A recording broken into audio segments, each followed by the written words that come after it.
Ушы көндәрдә Яңа Хвалын утары клубында иң тәмле, иң туклыклы һәм файдалы икенсе икмәк дип йөртелгән яшелсәне данлап картуф байрамы узгарылды. Сарала Юлдыбай һәм Нукай авыл биләмәләренең остабикәләре катнашты.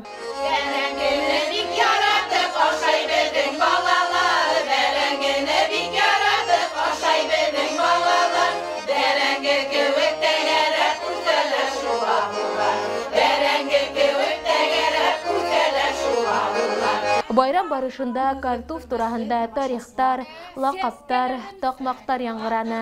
Уңган хатын-кызлар үзләренең аш-һыу осталыгын да күрһәтте.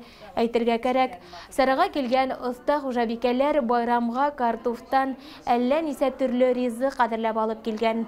Береһеннән береһе тәмле, оста итеп әзерләнгән ризыктар байрамның яме, биҙәге булды. Тамашасы теленә иң тәмле ризыктарыбызның береһе картуф билмәне тәҡдим ителде.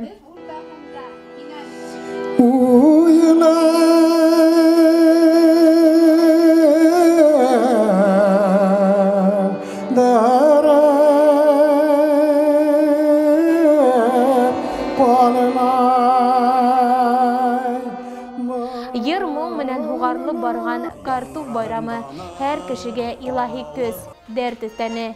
Киләһе йылда ла мул уңыш алыуға өлгәшергә яҙһын тигән теләктәр әйтелде.